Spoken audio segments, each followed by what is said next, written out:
Buenos días compañeros y maestra. El día de hoy les vamos a presentar nuestra exposición del ex convento de Churubusco, más conocido como el Museo de las Intervenciones Unidas. Mi equipo está conformado por Estrella, Ana Paola y su servidora Patricia. Calle 20 de agosto. La batalla de Churubusco tuvo lugar el 20 de agosto de 1847 y formó parte de la intervención estadounidense en México, por ello se llama Calle 20 de agosto. Fachada. Entre mayo y julio de 1847, el ex convento de Churubusco fue convertido en fortaleza militar. Los monjes dieguitos abandonaron el lugar. Se libró de la batalla de Churubusco el 20 de agosto de 1847 hasta que el parque se agotó. La Guerra de México y Estados Unidos. La Guerra de Intervención de Estados Unidos contra México de 1846 a 1848 tuvo un objetivo: expandir el territorio de la Unión Americana. La anexión de Texas en 1845, que México nunca reconoció, y abrió el mayor conflicto en la historia de los dos países.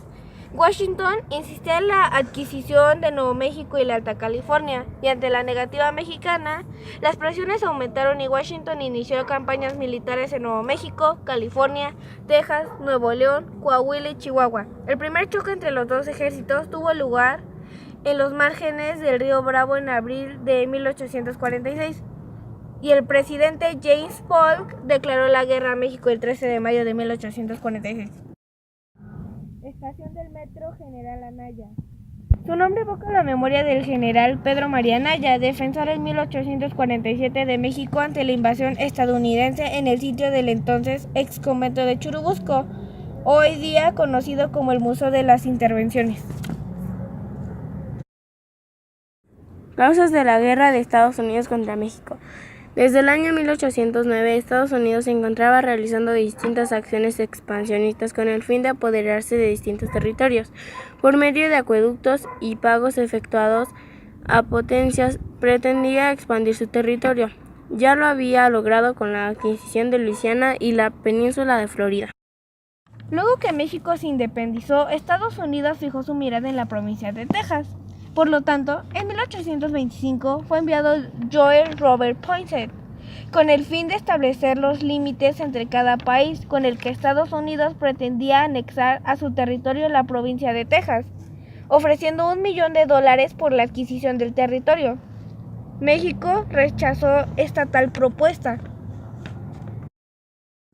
México había permitido que una gran cantidad de migrantes americanos ocuparan Texas de manera legal e ilegal. Estas circunstancias permitieron que Estados Unidos siguiera insistiendo en obtener las provincias de Texas. 2 años más tarde, en 1827, el gobierno americano cambió de estrategia y ofreció a México $50 millones por Texas, pero nuevamente México rechazó la propuesta.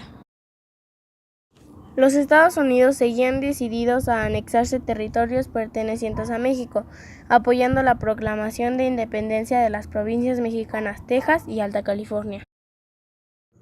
Se presentaron invasiones militares y enfrentamientos en Coahuila, Nuevo León, Tamaulipas, Alta California, Nuevo México, San Diego y Los Ángeles. Fueron bloqueados distintos puertos, entre ellos San Blas, Mazatlán, Guaymas, Frontera Carmen, Tampico, entre otros. Desarrollo de la guerra de Estados Unidos contra México.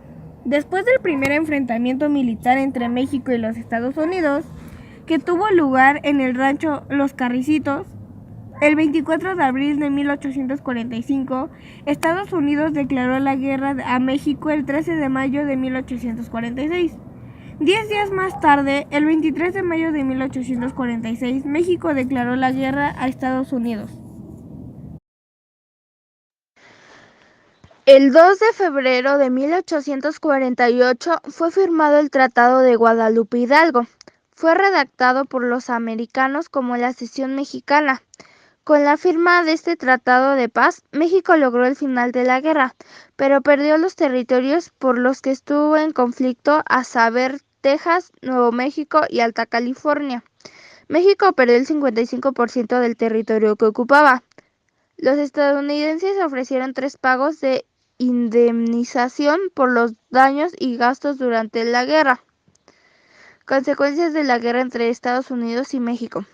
La guerra entre México y Estados Unidos trajo como consecuencia la muerte de soldados mexicanos y soldados estadounidenses que perdieron la vida en medio de los combates y distintas enfermedades. En México podemos destacar que recibió la peor porción de conflicto. No estaba preparado para una guerra de dimensiones tan destructivas, tomando en cuenta que se enfrentó a un país más desarrollado, rico, preparado y mejor equipado. México estaba sufriendo revueltas internas que no le permitieron tener unificación nacional y militar contra el ataque estadounidense. En distintas localidades mexicanas se desarrollaron movimientos independentistas. Estas circunstancias evitaron que México pudiese contar con un ejército numeroso y preparado. En distintas batallas no contaron con suficiente armamento y eran de menor alcance y calidad que el utilizado por el ejército americano. México perdió un poco más de la mitad del territorio que ocupaba después de alcanzar su independencia del Imperio Español, territorio que jamás pudo recuperar.